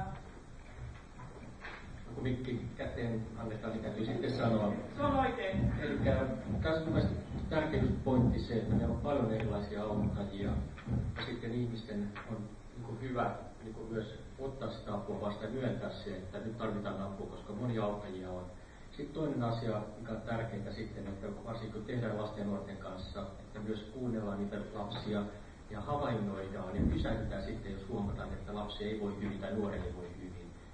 Meillä on kuitenkin paljon hiljaisia huonosti voivia, ja koulu menee hyvin, mutta kukaan ei huomaa heitä. Kiitos. Mun mielestä toi Pekan esiin nostama ongelma, niin se aika pitkälti kulminoituu myös ajan käyttöön siihen, että me käytetään koko ajan enemmän aikaa esimerkiksi työssä olemiseen. Eli työn jakamisella olisi niin kuin suuri merkitys myös tässä perspektiivissä. Eli työtä pitäisi pystyä jakamaan niin kuin useamman kesken. Ja tämä niin kuin oikeastaan menee aika hyvin yhteen sen kanssa, että meillä on 500 000 työtöntä tuolla odottamassa töitä. Kiitos. Joo, kommentoidaan nyt, mutta tuohon häpeään liittyen se on istuu meissä aika vahvasti ja ehkä se, että kyllä minä yksin pärjään. Minä en tarvitse apua, mutta jotenkin kun siitä päästäisiin, Vihtissäkin on tämä Vihdin mielenterveysseura esimerkiksi, joka auttaa todella matalalla kynnyksellä, mutta siellä ne istuu tunkut suorina, kun ei kukaan mene sinne. Eli siis, että saataisiin ihmiset menemään näihin paikkoihin, joissa se kynnys on matala, ja saisi sitä keskustelua, kun se usein jo auttaa. Ja sitten katsottaisiin, että jos tarvitset mennä pidemmälle, niin sieltä saa sitten sitä käsittelyä myös. Kiitos. Se varmaan onkin juuri tuo, että pitää mennä jonnekin paikkaan. Olisi ehkä helpompi, että esimerkiksi kun meillä on kuitenkin sellainenkin ongelma, että mummit ja ukit on aika kaukana ja tarvitaan niitä kylävaareja ja kylämummeja, tai koulumummeja ja vaareja, niin olisikin ihanaa, että sieltä tultaisiin sinne kouluille ja varhaiskasvatukseen ja muualle, niin se ehkä toimisi niin päin paremmin. Tukiverkot on hajonnut, siitäpä se yksi syy on. Joo, tuosta alkoholista sen verran edelleen se salataan ihan viimeisen asti työpaikallakin, jos voi olla työkaveria, että kyllä siihen alkoholismiin pitäisi puuttua aikaisemmin. On totta, että perheet tarvitsevat apua ja monilla on erilaisia ongelmia, mutta nyt mä toisin vähän uudenlaisen näkökulman, että jos katsotaan vähän taaksepäin, jos mä vaikka ajattelen mun isovanhempien tai vanhempieni perheitä, nehän oli sodan jälkeen ihan erilaisia, mutta silloin oli se yhteisö, joka tavallaan niin kuin siinä oli tukemassa. Nyt kun on kaupungistuttu ja asutaan täällä, niin tämä ydinperhe, niin tämä ei enää ehkä niin kuin tässä mallissa toimikaan. Että tavallaan tämä on ollut lyhyt aika, tämä ydinperheaika, ja nyt koetaan se sitten ongelmaisena. Ja sitten mä toisin vielä esille sen, että musta on hyvä, että nykyään tunnistetaan ongelmia. Eihän niitä ennen edes tunnistettu. Kiitos. Meidän pitää päästä pois häpeän ja syyllistämisen kulttuurista ja päästä tämmöiseen välittämisen kulttuuriin, jossa välitetään naapurista. Koska nämä ihmiset, joilla on ongelma, ne itse välttämättä edes huomaa tai tiedä, että heillä on ongelmaa. Mutta jos enemmän välitettäisiin lähimmäisistämme, niin silloin nämä ongelmat tulisivat niin kuin päivänvaloon. Ja sitten ylipäätänsä tukea, ei me voida sitten eroperheitäkään syyllistää, että nyt ei saa erota, että se on paha juttu. Että myöskin tukea siihen vanhemmiltaan. Joo, se mikä teki valinta asiakas esille, niin tämä yhteisöllisyys on meiltä poistunut kokonaan. Et ei ole enää sellaisia perheyhteisöjä, ei ole niitä mummoja ja pappuja, jotka on siinä mukana, eikä ole niin veliä ja sisaria, jotka on auttamassa. Eli tämä on yksi asia varmaan, mikä on muuttunut. Ja toinen on se, että niin kuin tässä tulikin esille, tämä häpeän kulttuuri, että meidän yhteiskunta on niin suoritekeskeinen yhteiskunta, ja Tapio otti tämän esiin, että työaikaa pitää vähentää. Töitä me ollaan tehty aina. Sitten seuraavaan kysymykseen. Missä eduskunnan valiokunnassa näet, että parhaiten voisit vaikuttaa lasten, nuorten ja lapsiperheiden asioissa? Ja sitten semmoinen tosi lyhyt, että miksi just sinne. 15 sekuntia, olisiko se hyvä?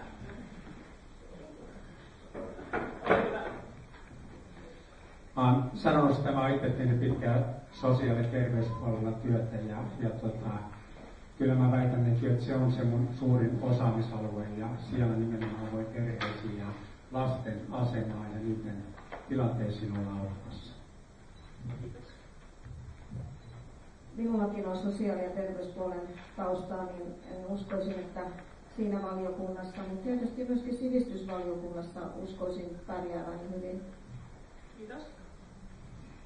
Taustani puolesta niin ilman muuta sivistysvaliokunta ja nythän tuli tämä tulevaisuuden peruskoulun loppuraportti ja sitä varmaan sitten seuraava eduskunta lähtee jalkauttaa, niin se olisi erittäin kyllä kiinnostava lähteä sitä viemään eteenpäin ja paljon ajatuksia. Toisen asteen koulutusuudistus on varmaan tästä nyt sitten myöskin seuraava eduskunnan työllistä. Tai pitää valita, olisiko sitten se sivistysvaliokunta, mutta mikä mä nyt voisin just tuoda, niin toi koulutus ja ammattilaisuus ja muualla ala, niin tässä voisi sanoa jotain käytännön kokemusta omasta perheestä. Mulla kanssa ammattitaito menee sinne sivistysvaliokunnan puolelle. On ollut peruskoulun ala- ja yläluokilla ja lukion opettajana ja maahanmuuttajien opettajana. Ja sitten mulla on 4 lasta, jotka kaikki on käyneet peruskoulua ja ovat toisella asteella ja siitä eteenpäin tiedän niistä eniten.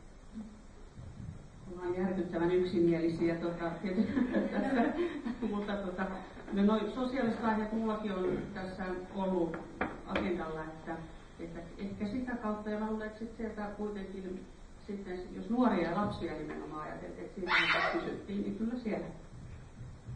Olikohan siellä sellainen kuin kulttuuri ja liikunta, ihan oman taustani vuoksi, niin sinne kyllä niin hakeutuisin, koska liikunnan puolella mulla on paljon kokemusta ja myöskin sieltä liikuntakentältä. Pitkään vaikka psykologi onkin, niin on koulupuolella työskennellyt, niin varmasti semmoinen vahvin osaaminen, jos ajatellaan lasten ja nuorten asioita, niin olisi siellä sivistysvaliokunnan puolella.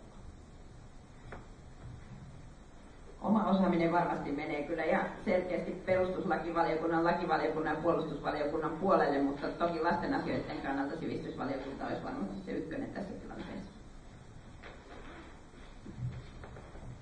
Jos joku totesi ollaan suloisen yksimielisiä, niin mä voisin vähän sitten sanoa eri lailla. Mun mielestä ilman muuta eniten mä pystyisin vaikuttamaan, että mä pääsisin valtiovarainvaliokuntaan tai talousvaliokuntaan. Mutta jos mut valittaisiin nyt eduskuntaan, mä olisin ensimmäisen kauden kansanedustaja, enkä niihin pääsisi. Enkä myöskään sote-valiokuntaan, koska se on sote-uudistus, mutta sivistysvaliokuntaan voisi päästä. No niin, siinä tuli analysointia sitten. Hyvä, kiitos. Sitten mennäänkin minuutin kysymyksellä, sillä meillä on kello jo 7 ja viimeistään 7:15 lopetetaan tämä ilta täällä. Eli nyt tulee pitkä kysymys. Tulisiko ainakin peruskoulu siirtää kuntarahoituksen alaisuudesta valtion budjetista rahoitettavaksi, jotta tasapuolinen ja tasavertainen ja suunnitelmallinen opetus voidaan taata asuinkunnasta riippumatta? Jos kyllä, niin miten nopeasti se olisi tehtävissä? Jos ei, niin miksi ei? Haluatteko, että luen uudestaan? Tulisiko ainakin peruskoulu siirtää kuntarahoituksen alaisuudesta valtion budjetista rahoitettavaksi, jotta tasapuolinen ja tasavertainen ja suunnitelmallinen opetus voidaan taata asuinkunnasta riippumatta? Jos kyllä, niin miten nopeasti se olisi tehtävissä? Jos ei, niin miksi ei? Ja otetaan minuutti per vastaus. Kukas haluaisi aloittaa? Nyt voidaan kysyä ehdokkaat, että kuka haluaisi aloittaa. Ei kukaan. Hyvä, Eerikki. Sieltä lähtee. en osaa pelkää, että olisi niin vaikea kysymys, mutta kohta se selviää, että kuinka mettää mä tässä vastaan.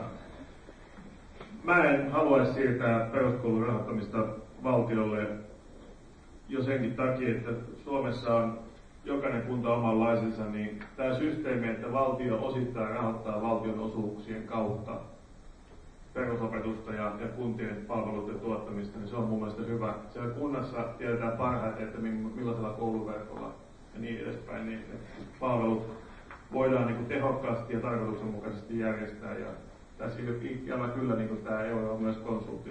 Ja mä haluan, että se valta on siellä paikallistasolla kanssa, miten siellä halutaan.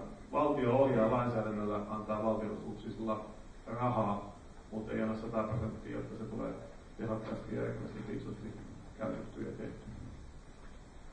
Kiitos. Joo. Vähän samaa mieltä, mutta jos otetaan uusia perusteluja, niin ainakaan se ei olisi nopeasti tehtävissä. Jos ajatellaan sitä, että yleensä sivistyskeskusten budjetit on semmoinen noin 40% kunnan menoista, niin silloin äkkiä tullaan jo siihen perustuslailliseen kysymykseen, että miten sitten kunnallinen itsehallinto tässä tilanteessa, mitä tehtäviä kunnalle sitten oikeastaan enää jäisi, jos tämä siirrettäisiin pois. Ja muuten sitten tämmöinen sääntely ja ylhäältä ohjaus, niin sitäkään en sillä lailla kannata, että kun pitäisi tämmöisiä asioita jättää tilanne paikallisille innovaatioille, eli paikallisesti voidaan keksiä se, että miten asia tehdään laadukkaammin tai tehdään se kustannustehokkaammin. Eli se, että jos liikaa ylhäältä joko lailla tai rahalla säädellään, niin se estää semmoisen innovoinnin ja tappaa kaiken luovuuden sieltä paikallistasolta. Mun mielestä nykyinen järjestelmä on hyvä, eli kunnat järjestävät itse sen opetuksen ja sieltä sitten saadaan oppilaista sitten valtiolta avustuksia. Tässä kysytään, että sitä tasa-arvoista, niin meillä on tällä hetkellä opetussuunnitelma, joka perusteet tehdään valtakunnallisesti ja sitten kunnat pystyvät itse sitten muokkaamaan kuntakohtaisesti. Ja mun mielestä tämä on hyvä asia, että kunnat pystyvät itse ottamaan huomioon omia erityistarpeita ja erityispiirteitä. En lähtisi muuttamaan nykyistä. Joo, samalla linjoilla, eli paikallishallinnolla on niin kuin paikkansa. Ehkäpä jopa tuonne, niin kuin jos mennään Helsinkiin, Espoo, Vantaa-akselille, niin siellä jopa tämä niin kuin kunnallinen taso voi olla turhan kaukana niin kuin ihmisistä ja myöskin niin kuin karkaa niin kuin kauas myös niin kuin koulujen puolesta, että voi olla, että jollain niin kuin kaupungin osahallintomallilla voisi myöskin tehostaa tätä toimintaa. Samoilla linjoilla, joskin tutkimusten mukaan lasten eriarvoistuminen on lisääntynyt riippuen siitä, että missä kunnassa ja missä koulussa hän opiskelee. Että se on kyllä fakta, että valtionosuudet tietysti täytyisi olla riittäviä. Ja kuka vittikin saa näitä korvamerkittyjä ryhmäkoon sopivaksi pitämiseen. Että sieltä sitten parempi on, että se hallinto pysyy paikallisesti, mutta kyllä se eriarvoistuminen kuitenkin pitäisi sitten saada pysähtymään. Nykyinen systeemi hyvä ja paikallinen päätösvalta tärkeää. Mutta olen sitä mieltä, että tämmöiset suuret uudistukset, kuten nyt esimerkiksi ylioppilaskirjoitukset, joka tarkoittaa sitä, että se tietotekniikka tulee sinne perusopetukseen väkisinkin, niin ne pitäisi turvata valtion jollakin erillisrahoituksella. Siinä ollaan tosi eriarvoisessa asemassa eri kunnissa ja monessa muussakin asiassa, mutta tämä nyt tämmöinen yksi esimerkki. Ei tulisi siirtää valtiolle, että kunta tietää parhaiten sen oman oppilasaineksensa ja mä päätän, että kunnat hoitaa sen paljon tehokkaimmin, jos valtio hoitaa sen. Ja sitten jos se valtiolle menee, niin mä päätän, että ei olisi mitään muuta kuin isoja koulukeskuksia, kun tässä keskittämistä. Mä työskentelen 3 päivää kuukaudessa Brysselissä. Mä edustan Suomen kuntia siellä EU-lainsäädäntötyössä. Mä olen siellä koulutusvaliokunnassa ja siellä kun olen sitten seurannut näitä Euroopan eri maiden koulujärjestelmiä ja siellä paljon kysytään, että mikä on tavallaan tämän meidän Suomen menestymisen takana. Niin jos nyt ajatellaan vaikka Kreikkaa, niin siellä opettajan palkat maksaa valtio. Eli tavallaan muualla on ollut paljon keskitetympää ja siellä on standardoitumpaa ja tavallaan ohjataan paljon voimakkaammin sieltä valtion tasolta, niin eivät he ole menestyneet. Eli kyllä tämä meidän laatutaso on se, että meillä on koulutetut opettajat ja myöskin heillä on tietty vapaus siellä opetusluokassa opettaa ja tavallaan tuoda niitä kutsutaan niitä sitten innovaatioksi tai muuhun, mutta kuitenkin, että tavallaan tämä on kyllä semmoinen ollut menestys ja mun mielestä sitä pitäisi nyt enemmän kehittää esimerkiksi tämän tulevaisuuden peruskouluhankkeen pohjalta. Joo, olen yhtä mieltä edellisten puhujien kanssa, että ei pidä siirtää valtion budjettiin.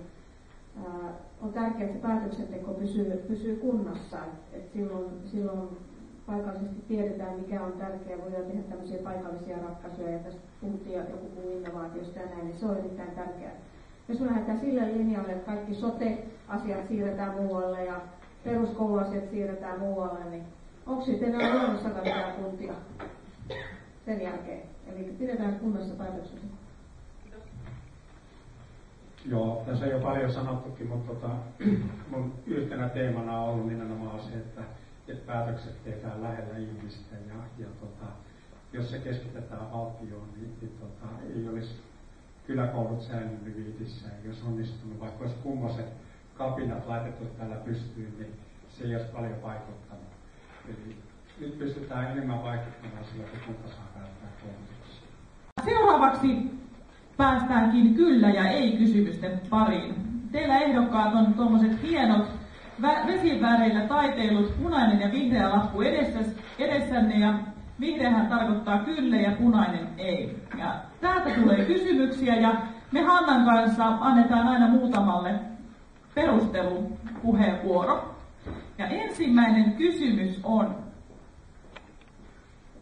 vanhempainvapaa tulisi jakaa tasan vanhempien kesken.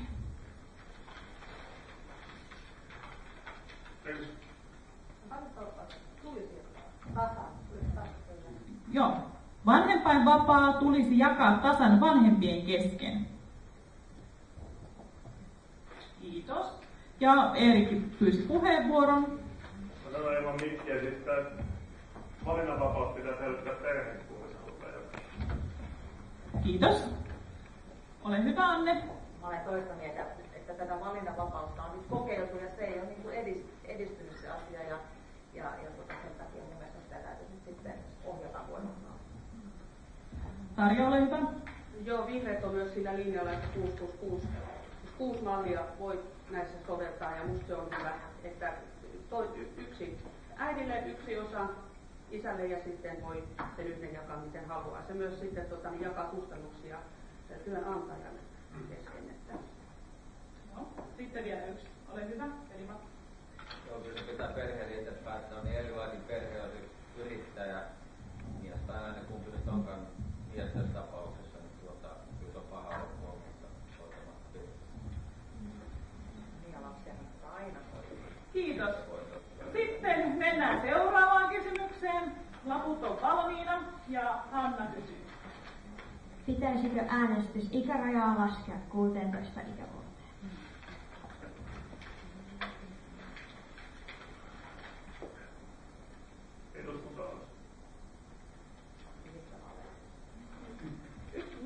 Miten ymmärrät? Eduskuntavaalit. Otetaan eduskuntavaalit. No niin, ketkä kaksi haluaa perustella? Ole hyvä, Sari. Mä perustelisin oikeastaan ihan sillä, että ensisijaisesti kysyisin kyllä, tai mun vastaus oli ehkä vähän näiden välillä, kun nostin kyllä vihreän, mutta ensisijaisesti tämä on sellainen asia, jossa mä halusin, että sitä kysyttäisiin nuorilta. Eli tavallaan sieltä pitäisi näkyä se selkeä tahto, että onko he valmiita ja haluaako he äänestää. Joo, ole hyvä. Meillä on nuoria täällä, niin kysytään heti. Joo, no hei, mitä mieltä te ootte? Pitäisikö? Kertokaa. No niin. Tuu vaikka tänne eteen. Voit esitellä ihmisiä. Kertoo mistä on. No, mun nimi on Leija ja mä oon Vihdin nuorisovaltuustosta. Ja mun mielestä äänestysikärajaa ei pitäisi laskea, koska se mitä mä itse tunnen mun ikäisiä, niin mä en missään nimessä laittaisi kaikille, että mun mielestä se on hyvä olla yksilösaika siinä, niitä ketkä se haluaa. Jos tuntisit meidän ikäisiä, niin se olisi toisen vielä. Sitten täällä oli toinenkin nuorena, niin ole hyvä, tule vaan eteen. Tämä on mahtavaa, että me saadaan tätä vuorovaikutusta tähän tilaisuuteen nyt.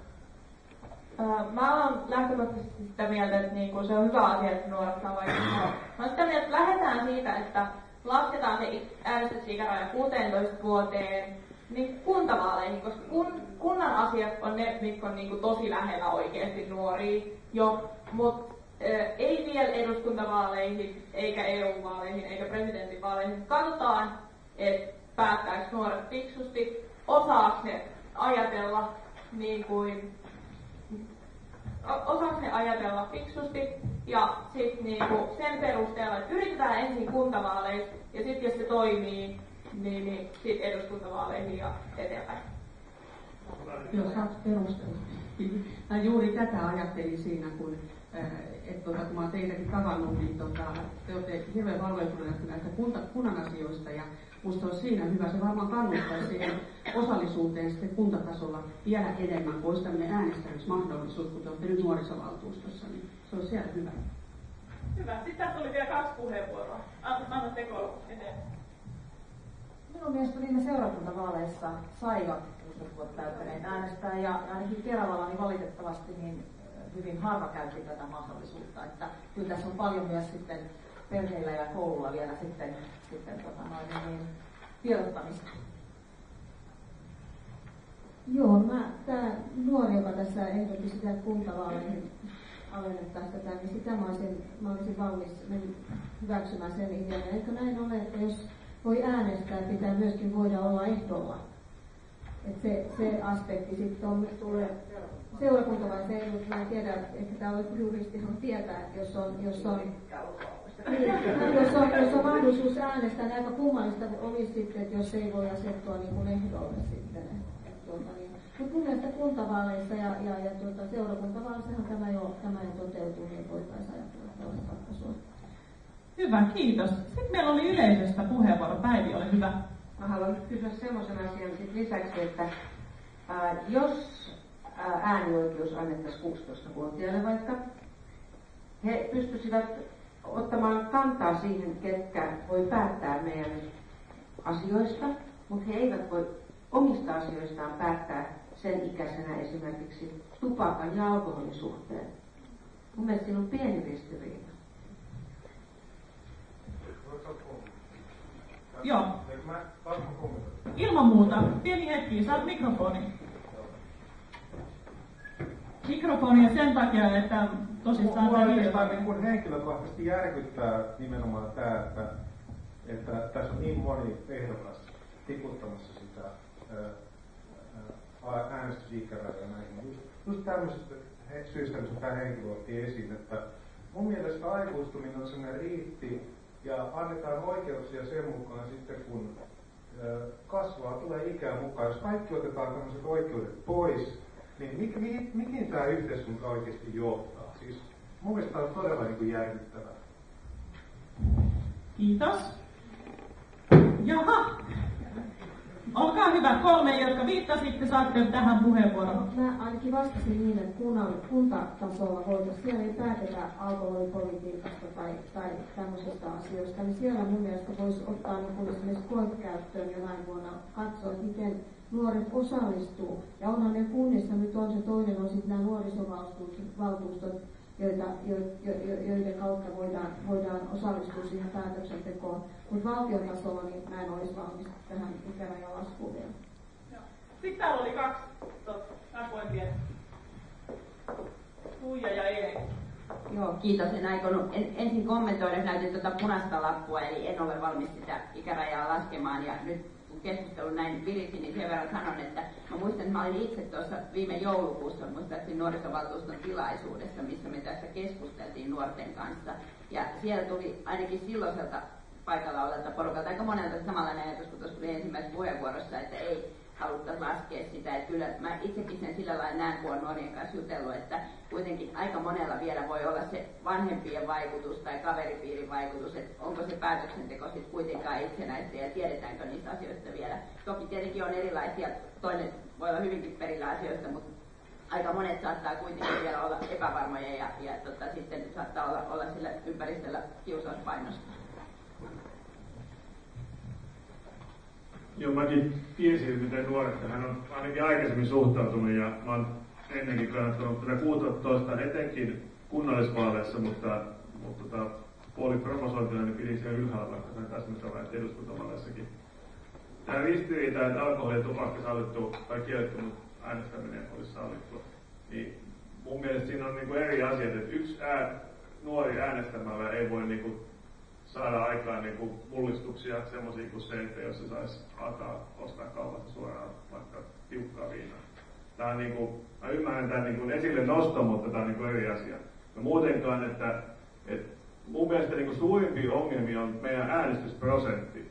Ja se, millä me voitaisiin saada äänestysprosenttia ylös, niin kaikki keinot pitäisi käyttää ja ottaa vähän riskiä ja luottaa nuoria, että joku saattaa äänestää kaveriporukan mukana ajattelematta sen enempää, mutta niin tekee 5- ja 60-vuotiaatkin. Ja mä oon tuolla torilla, kun on seissyt, niin ihmisillä on mitä erikoisempia kriteereitä, miten ne valitsee ehdokkaan tai mitä ne painottaa. Ja nuoret, siis jokainen on oman elämänsä asiantuntija. Nuoret painottaisivat nuorten asioita, vanhemmat vanhempien asioita. Mä veikkaan, että nuoret jos huolissaan eläkkeestä, mutta opintotuesta ne voisi olla. Ja tässä niin pitäisi luottaa, koska tämä pulverointivaikutus on niin suuri. Nyt suuret ikäluokat käy 9% äänestämässä, ja mitä alemmas tullaan, niin sitä heikommaksi se menee. Meillä on oikeasti kohta demokratian kanssa ongelmaa, että jos äänestysprosentti on alle 60, niin miettikää, kuinka todellisen kuvan se antaa. Mä ymmärrän niin Pekan huolen, mutta mä olen enemmän huolissaan siitä, että ihmiset ei mene äänestämään ja nuoret tästä nuorena oppia. Hyvä, kiitos Eerikki. Siis ennakkoäänestys alkaa huomenna, niin kuin varmasti tiedättekin, ja varsinainen äänestyspäivä on silloin 19.4. Hei, kun kutsuimme teitä, hyvät ehdokkaat, tänne näin, niin pyysimme teitä tutustumaan Mannerheimin Lastensuojeluliiton eduskuntavaaliohjelmaan ja kannustimme teitä myöskin allekirjoittamaan tämmöisen lasten ja nuorten huoneentaulun. Ja kerron tästä nyt muillekin. Eli huoneentaulun ovat yhteistyössä laatineet seuraavat lasten ja nuorten järjestöt ja viranomaiset. Ja täällä on muun muassa lapsiasiavaltuutettu, Suomen nuorisoyhteistyöallianssi ry, Kirkkohallituksen kasvatus- ja perheasiat, Lastensuojelukeskusliitto, Mannerheimin Lastensuojeluliitto, Pelastakaa lapset ry, Suomen nuorisovaltuustojen liitto, Suomen UNICEF, Suomen vanhempainliitto, VALO ja valtion nuorisoasiain neuvottelukunta. Ja tämä haaste menee näin.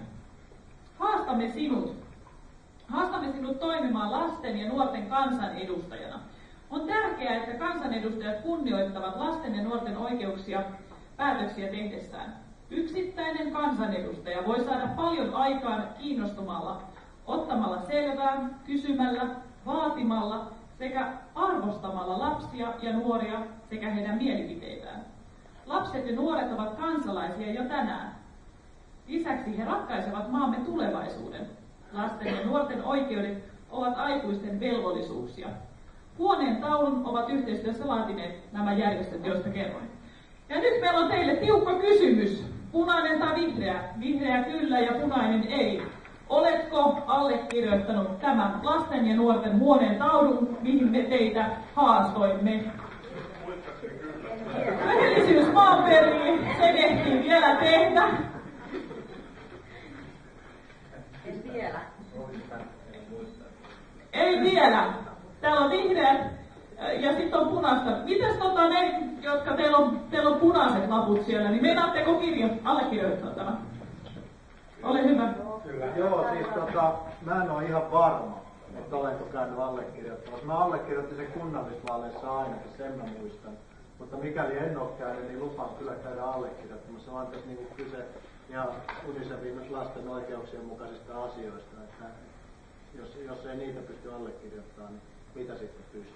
Kyllä, näin on. Hieno juttu. Sitten jatketaan kyllä, ei kysymyksiä. Meillä on täällä näin. Tuossa noin. Eli seuraavaksi Hanna, ole hyvä. Koulun kerhotoimintaa tulee turvata kaikissa peruskouluissa. Ja nyt punaiset ja vihreät laput ja tihennetään nyt. Meillä on vielä toinen kierros ja toivottavasti yleisölläkin tulisi vielä kysymys. Koulun kerhotoimintaa tulee turvata kaikissa peruskouluissa. Ihan on yksimielistä. Sitten Kysymys, pitäisikö subjektiivinen täysipäivähoito-oikeus säilyttää?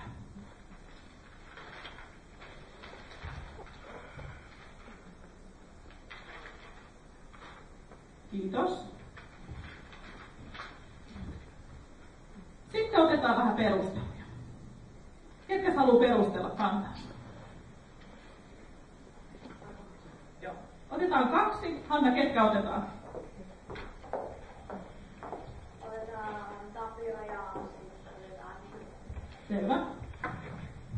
Niin, siis näissä on kyse lasten oikeudesta, ei aikuisten oikeudesta. Ja onko sellainen perhe, joka ei ole valmis hoitamaan lastaan, niin onko se oikea paikka sen lapsen sitten olla siellä kotona tällaisessa tilanteessa?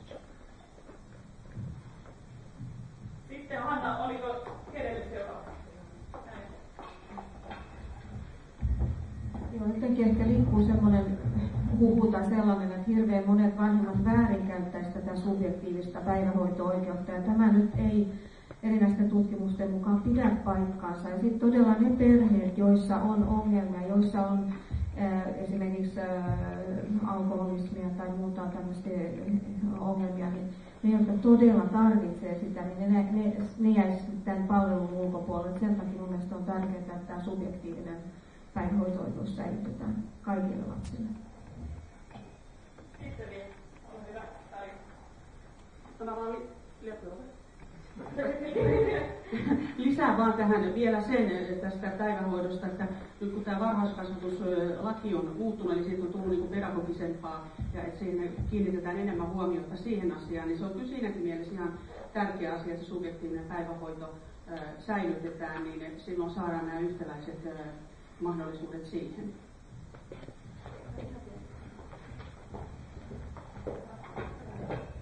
Se on sitten tärkeää semmoinen, mikä pidetään mielessä, että sitten kuitenkin, että jos vanhemmat valitsevat, että lapsi on kotona, niin sekään ei ole väärin.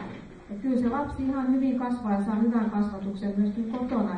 Että ei pidä asettaa niin kuin vastakkain näitä kahta asiaa. Hyvä. Kello käy kovasti eteenpäin ja nyt sitten mennään vielä vähän nuorten asioihin, eli nuorisotakuu teemaan. Niin kuin ehdokkaat tiedätte, nuorisotakuu on tullut voimaan vuoden 2013 alussa. Ja sehän tarkoittaa sitä, että jokaiselle alle 25-vuotiaalle nuorelle ja alle 30-vuotiaalle vastavalmistuneelle tarjotaan työkokeilu, opiskelu, työpaja tai kuntoutuspaikka viimeistään 3 kuukauden kuluessa työttömäksi ilmoittautumisesta. Ja työttömäksi työnhakijaksi ilmoittaudutaan TE-toimistoon, niin kuin tiedämme. Ja nyt haluan kuulla kaikilta 0,5 minuutin vastaukset tähän nuorisotakuuseen liittyen. Ja mikrofoni on keskellä. Sieltä voi aloittaa se, kenellä se on lähimpänä. Olkaa hyvä. Ja 0,5 minuuttia. Kiitos. Niin ihan vaan näin yleisesti, että mitä mieltä olen nuorisotakuasiasta kohtaan. Miten kehittäisit nuorisotakuuta? Okei, miten kehittäisin? Nythän, siis tämä on tietysti hyvä asia näin jo sinällään. Nythän tuohon etsivään nuorisotyöhön on saatu valtiolta lisäavustusta. Mä en muista paljon se summa oli, että joku senkin. Okei, tuliko siitä muuten vintille? Siis jaetaan, se tuli 90 000 vintille. 90 000 tullut vintille. Silloin ollaan niin oikein suunnassa. Hienoa, että saadaan vielä varhennettua sitä, ikään kuin saadaan ne nuoret, jotka oikeasti jos tarvitsee oikeasti ottaa se koppi, niin tämä on hyvä suunta, eli lisää resursseja sinne, ihan sinne alkuun. Kiitos. Etsivästä nuorisotyöstä jatkan sen verran, että siinä on se ongelma, että kun se on hankerahoituksen varassa, niin käytännössä siellä on vaarassa aina, että työntekijät vaihtuu joka vuosi. Siinä pitäisi katsoa, että siellä työntekijöillä on jatkumo. Ja sitten oppisopimuskoulutusta kehittäisin semmoiseen suuntaan, että se olisi mahdollista useammalle nuorelle. Tällä hetkellä se on hyvin vaativa koulutus. Joo, muuta lisää resursseja ja mahdollisuus semmoiseen pitkäjänteiseen kehitykseen, että tietää sen, miten se rahoitus niin jatkuu eteenpäin, että pystyy tekemään pitempiaikaisen suunnitelman. nuorisotakuu on erinomainen ja kyllä mäkin olisin tässä edeltäjän kanssa samaa mieltä, että lisää resursseja sinne TE-keskuksiin ja sitten tämä kunnan ja TE-keskuksen välinen yhteistyö, se pitäisi saada nyt sitten kuntoon. Ja niitä aitoja työpaikkoja meidän nuorille, että niitä kaivataan. Nuorisotakuu on erittäin hyvä asia, mutta resursseja varmaan tarvitaan lisää. Ja mäkin kannatan tämmöistä oppisopimuskoulutuksen jotenkin niin kuin aktivoimista, tai että se olisi helpompaa nuorille. Ja sitten mä oon miettinyt tällaista jotenkin, olisiko jotain semmoista niin coachia tai koordinoida, joka voisi mennä nuoren mukana. Että käytetään esimerkiksi vammaispuolella tuetun työllistymisen mahdollisuus. Voitaisiin käyttää tätä samaa vähän, joka auttaisi siinä työpaikalla sitten työnantajan välillä. Joo, nuorisotakuu on hyvä asia, mutta se, miten sitä toteutetaan monellakin paikkakunnilla, niin ei ole onnistunut. Eli tarkoitan tällä sitä muuten, kun nuori otetaan jollain tavalla huostaan johonkin toimintaan mukaan. Se täytyisi heti välittömästi tehdä aktivointisuunnitelma sen nuoren kanssa niin, että se oikeasti löydetään sille nuorelle ratkaisuja, mitkä toimii hänen kohdallaan. Nyt on liikaa menettelemättä.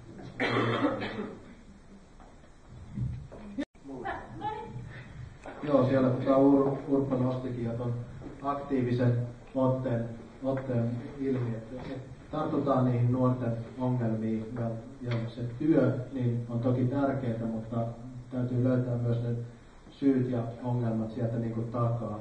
Työllä toki niin kuin tervehdytään paljon. Ja sitten myöskin se, että sitä työtä täytyy todellakin olla ja myöskin niitä mielekkäitä oppimispaikkoja, että ei vaan riitä, että meillä on hieno malli, vaan myöskin täytyy olla taustaa siellä takana. Nyt se lähtisi siitä, että meillä olisi nuorille töitä. Ja miten niitä saadaan, niin se olisi taas jo pitemmän kertomisen asia.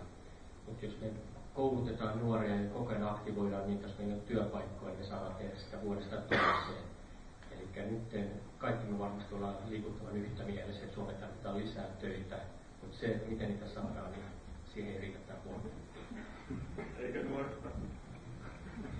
Joo, no niin, eli yksi asia ainakin, mikä olisi, että pitäisi helpottaa työntekijöiden palkkaamiseen liittyvää byrokratiaa ylipäänsä. Tässä tuli TE-keskusten ja kuntien välinen yhteistyö. Mä nostaisin siihen erityisesti vielä yritykset mukaan, että saataisiin ne työllistäjät, ne yritykset ja myöskin oppisopimuksia kehitettäisiin enemmän koulutussopimuksen suuntaan ja joustavimmin ehdoin ja erilaisiin tilanteisiin vähän räätälöiden. Sillä tavalla, että esimerkiksi ajatellaan, että jos on valmistunut nuori, niin ei varmaan motivoi sen tyyppinen nuorisotakuu, että hänelle tarvitaan uusi opiskelupaikka, vaan pitäisi löytää nimenomaan työtä tai työharjoittelua. Kiitos. Nuorisotakuu on hyvä juttu, mutta ilman rahoitusta se on kuollut kirja. Ja pitää löytää nuorille järkeviä ja motivoivia tekemisen paikkoja. Mä olen samaa mieltä kuin Tuija tästä oppisopimuksen muuttamista koulutussopimukseksi, ja se on yksinkertaisesti senkin takia, että silloin yrittäjillä on helpompaa ja mahdollisempaa tarjota niitä oppisopimuspaikkoja, koska ne ehdot on nykyään liian tiukat. Mä oon ollut Luxia hallituksessa ja nämä amiksen keskeyttämisprosentit on niin jäätävän korkeita. Meidän pitää tehdä houkuttelevammaksi tiivistämällä opetusta ja kytkemällä paremmin yhteen yhdistelmässä. Kiitos. Me ollaan tiukkoina, että jokainen pääsee ääneen ja kello on jo kohta 25:08, mutta ole hyvä Hanna. Vielä on tiukka kysymys. Millä tavoin puolustat nuorisotyön sekä lapsi- ja nuorisojärjestöjen resursseja leikkauksilta? Ja nyt semmoinen nopea 2 lauseen, 15 sekunnin, semmoinen tosi nopea vastaus. Mä sanoin, että se on keskustelun yksi 5 pääteemasta, joten me ollaan kaikki sen. Puolustan niitä luomalla lisää työpaikkoja ja hyvinvointia, jolloin leikkauksia ei tarvitsisi kohdentaa tämmöisiin tärkeisiin asioihin. Itsenäisyyspuolueen leikkauslista on EU-tuet ja eurooppalaiset lisärahoista, eli näistä ei tarvitse itsenäisyyspuolueen keskustella. Vasemmistoliitto on ihan elvyttävää talouspolitiikkaa, ei tarvitse leikata. näitä leikkauksilta vältytään, kun tehdään rakennemuutoksia ja byrokratiaa puretaan siellä näissä julkisissa laitoksissa. Silloin ei tarvitse ottaa nuorilta pois. Nuorisopuolen satsaukset on ollut tähän mennessä kovin pieniä, ei sieltä oikein voi leikata. Se on hyvin pieni osa budjetista. Ensin ne koskisi kyllä nämä leikkaukset, jos leikkauksia tehdään, niin tehdään sitten muualta. Joo, ja samalla linjalla, että kyllä täytyy kaikki paikat katsoa, mistä leikataan, mutta kyllä on niitä viimeisempiä vaihtoehtoja, mistä sitten leikataan. Jos pääsen sinne eduskuntaan, se kun pääsen, niin täytyy muistaa, että esimerkiksi nämä veikkausvaroin ja raha-automaattiyhdistyksen rahoituksellahan paljon pyöritetään erilaista harraste- ja nuoriso- ja lasten toimintaa, ja siinä mielessä mun mielestä me pitää säilyttää, että miten missään nimessä on hienoa. Nyt on suunnitteilla Rahiksen ja Veikkauksen ja Toton yhdistäminen, niin sieltä ehkä tuletaan synergiaefektejä sitten, mutta erittäin tärkeää on, että näitä rahoja, jotka kanalisoidaan järjestötoimintaan, niin se täytyy pitää paremmin. Joo, mä olisin sitä mieltä, että keskusjärjestötoimintaa pitäisi pikkusen purkaa, sinne menee liian paljon muuten tällaisen organisaation ylläpitämiseen rahaa, eli enemmän paikallisesti kohdennettua rahaa pieniin yksiköihin. Se oli sitten siinä. Mahtavia, tiukkoja vastauksia. Ei ne kovin paljon yli 15 sekuntia. Ja kyllä Vihdin ML on, ja Vihdin vanhemmat voimme olla tyytyväisiä näihin vastauksiin, eli järjestöjen rahoihin ei kajota, ne on äärettömän tärkeää. Hei, meillä on aika loppumassa. Nyt, hyvät yleisön edustajat, onko jollain vielä joku kysymys, mikä on pakko saada kysyttyä, että voi hyvillä mielin lähteä huomenna vaaliurnille? Tämä annan hänelle, kun pieni hetki.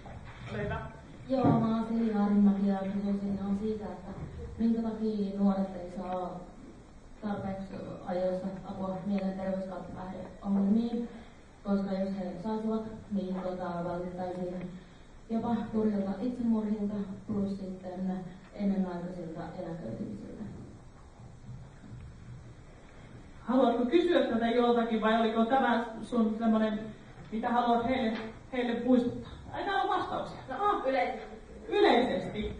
Pieni hetki. Kysytään vielä täältä yleisöltä. Yleisön täytyy aina päästä kuuluviin. Mulla olisi semmoinen kysymys kaikille, jonka vastaus vaikuttaa nuorten henkiseen hyvinvointiin. Toivon, että jokainen vastaa hyvin lyhyesti. Eli kun sulla on kaikki valta maailmassa, niin miten huolehdit siitä, että lasten ja nuorten seksuaaliterveyttä edistetään? No niin, jokaiselta vastaus lyhyesti ja toki tähän toisenkin yleisön kommenttiin. Nyt, paljonko meillä on Hanna aikaa? Tosi lyhyt, 10 sekuntia. Katsotaan, tiivistetysti. Ole hyvä. Nyt Päivi heitti niin paha, että mun vastaus on täysin rehellinen. Mä kuuntelen asiantuntijoita ja toimin sen mukaan. Kiitos. Ja tämä toinen kysymys tai kommentti, niin se on niin kuin erittäin tärkeä resurssikysymys. Joo, Päivin kysymykseen, niin varmasti avain on se, että annetaan oikeita informaatiota ja ajoissa. Tähän jälkimmäiseen nostaisin sen, että mikä on sitten vanhempien rooli myös siinä, että kuka vanhempi päästäisi lastaan niin ulos Helsinkiin yöllä. Meillä on kännykästä kaikki mahdollinen jo koko ajan tuossa noin. Eli vanhemmille valistukaa ja katsokaa, mitä teidän lapsenne tekee kännykällä ja netissä. Valistus lienee avainsana tämä ihan niin kuin, jos mennään ihan globaalikin mittakaavaan, että se valistustieto ja sen tarjoaminen, niin niillä varmaan edetään tähän avain. Minä antaisin seksuaalikasvatuksessa enemmän valtaa näille asiantuntijoille, koska sinäkin olet täällä laittanut Miettien viemään projektin, hankkeen, joka on ihan älyttömän hyvä, koska nuori kuuntelee sitä seksuaalivalistusta paremmin tällaisilta henkilöiltä vielä kuin vanhemmilta. Toki kodilla on iso osuus, Mutta näitä hankkeita, jotka on käyntiin saatu, niin niitä myös pidettäisiin yllä kouluissa esimerkiksi. Ja otettaisiin niistä semmoinen käytännön arkinen tapa toimia. Yleensä tarvitaan semmoista aikaa sekä varhaiskasvatuksen että päivähoitopuolelle, kouluille ja koteihinkin, että on aikaa kuunnella ja vastata lasten kysymyksiin. Niin, miksi ei saa apua, niin ennaltaehkäisyyn pitää panostaa ja valistus tässä toisessa asiassa. Ensimmäiseen kysymykseen, niin mä kannustaisin, että kokoisitte joku porukka ja tuli sitten sinne Keravan nuorten pysäkille tutustumaan, eli se on semmoinen ihan sellainen innovaatio, niin varmaan saisitte sieltä hyviä vinkkejä. Tähän seksuaalivalistukseen, niin mä tiedän, että Folkhälsan esimerkiksi ruotsinkielisellä puolella on ala-asteikäisille lapsille järjestänyt tämmöistä tiedotus- ja valistustoimintaa, että se varmaan on yksi osa tätä. Sitten ennaltaehkäisyyn, niin siihen pitäisi esimerkiksi ammattikouluopiskelijoille pitää saada tai siis opiskelijaterveydenhuolto. Päiville asiantuntijoita lisää. Mutta tämä päihdehoitolaki ja mielenterveyslaki, se on sellainen asia, mikä pitäisi kokonaan muuttaa. Ja itse olen törmännyt tähän resursseja riittävästi, mutta se, miten ne resurssoidaan, ei ole kohdallaan. Hyvä. Kiitos. Ai, nuorilta on vielä yksi. No ilman muuta. Onko se kyllä tai ei? Ei valitettavasti, ei kyllä tai ei, mutta mä haluan tosi lyhyen vastauksen silleen parilla sanalla vastalauseen. Mitä nuorisotyö merkitsee sinulle? 2 sanaa. Olen tehnyt sitä Viidin kunnassa 8 vuotta ja se on kohtaamista. Kiitos.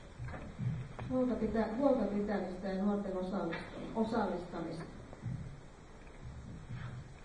Mulla on itsellä 2 kouluikäistä poikaa ja myöskin sitten itse olen ollut aktiivinen nuorisotyössä ja myöskin sitten yhden kauden kaupunginhallituksen edustajana meidän nuorisolautakunnassa, jonka mä silloin sain hankittua kerran.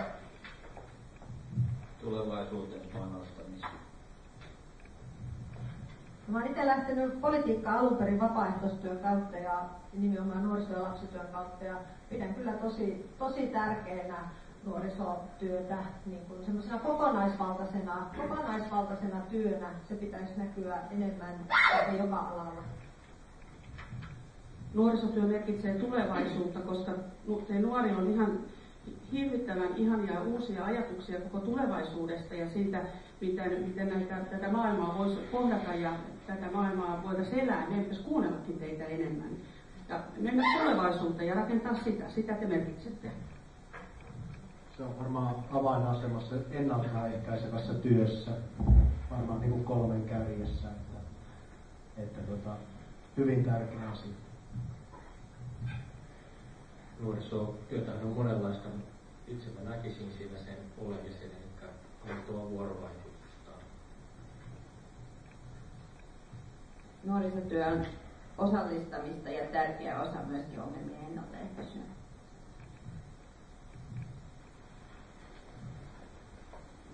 Mun ensimmäinen luottamustehtävä Vihdin kunnassa oli nuorisolautakunnan puheenjohtaja ja nuorisotyö on äärimmäisen tärkeää, se on tulevaisuustyötä. Ja jotta mä erosin vähän porukasta, niin sanon näin, että jokainen nuori on yksilö, mutta jokainen kaipaa yhteisöä. Hyvä, kiitos. Vielä yhdellä nuorella on nopea asia. No olen siis Johanna Harra-Hiltunen, Vihdin kunnan nuorisosihteeri. En ole enää lain mukaan nuori, mutta työskentelen nuorten kanssa. Ja nuorten työllistämisestä pakko sanoa, että kesäseteleitä Vihdin kunta jakoi 110 kappaletta 15-19-vuotiaille ja myös Länsi-Uudenmaan osuuspankki jakaa 111 kesäseteliä 15-17-vuotiaille. Eli ollaan otettu koppi tästä työllistämisestä. Varat ovat rajalliset, mutta joka tapauksessa olen ollut 10 vuotta täällä töissä ja toivon, että saan tehdä jatkossakin laadukasta nuorisotyötä viihtyläisten lasten ja nuorten. Hienoa. Näihin sanoihin on hyvä päättää. Me kiitämme teitä, eduskuntavaaliehdokkaat. Toivotamme oikein hyvää vaalityötä ja sitten kun teidät sinne valitaan, niin hyviä päätöksiä Arkadianmäellä. Kiitos Vihdin vanhemmille, kiitos Vihdin Mannerheimin lastensuojeluliiton paikallisyhdistys, kiitos kaikille aktiivisille yleisön jäsenille ja kiitos Hanna, kiitos nuorisovaltuuston edustajat. Kiitos Paula. Hei, kohdataan toisiamme, pidetään lapsista, nuorista ja perheistä yhdessä huolta.